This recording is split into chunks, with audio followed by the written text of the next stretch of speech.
Bollywood queen Kangana Ranaut इस वक्त लोकसभा चुनाव को लेकर चर्चा में है। वह हिमाचल प्रदेश के मंडी से भाजपा की उम्मीदवार हैं और मंगलवार को उन्होंने अपना नामांकन दाखिल कराया है।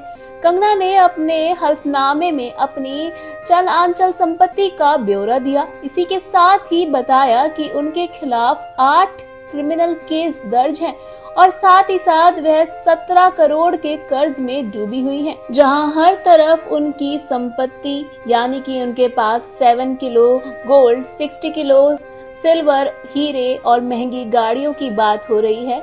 यहाँ मैं आपको उनके खिलाफ आपराधिक मामलों की जानकारी दूंगी। कंगना के खिलाफ अलग अलग ग्रुप के बीच दुश्मनी को बढ़ावा देने के लिए धारा 153A लगी है।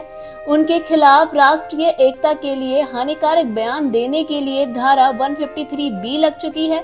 कंगना पर धार्मिक भावना आहत करने के लिए धारा 298 लगी है। सार्वजनिक उपद्रव करने के लिए धारा 505 लगी है। किसी व्यक्ति के खिलाफ झूठे सबूत देने की धमकी देने के लिए धारा 195A लगी है।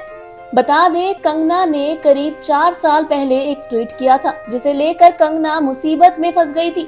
उनके खिलाफ आईपीसी के सेक्शन 44, 108, 153, 153A, 504 के अंतर्गत केस दर्ज हुआ था।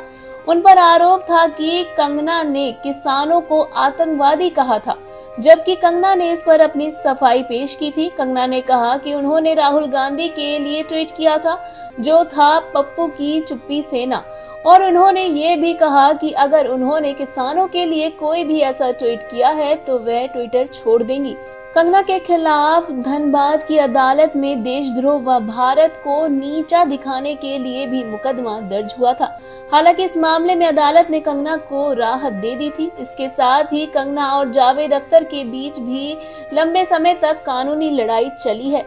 जावेद अख्तर ने कंगना के खिलाफ मानहानि का केस दर्ज करवाया था, जिसमें उन्होंने कहा कि कंगना ने टीवी चैनल पर उनका अपमान किया। कंगना ने उनके खिलाफ आपत्तिजनक टिप्पणी की, जिसके बाद कंगना ने भी जावेद अख्तर के खिलाफ क्रॉस कंप्लेंट दर्ज कराई। बता दें कि कंगना के नामांकन के दौरान कंगना ने हल्फनामे में खुद पर 17 करोड़ का कर्ज होने का जिक्र किया है। इसके बाद हर कोई ये सोच रहा है कि जब उनकी नेटवर्थ 91 करोड़ है और वह भर भर कर सोना चांदी रखती हैं, तो उनके पास इतना कर्ज कैसे हो सकता है। आपको कंगना के हल्फनामे में कितनी सच्चाई दिखती है, हमें कमेंट सेक्शन में कमेंट कर जरूर बताएं। तब तक के लिए stay tune on Mayapuri Cut and don't forget to press the bell icon.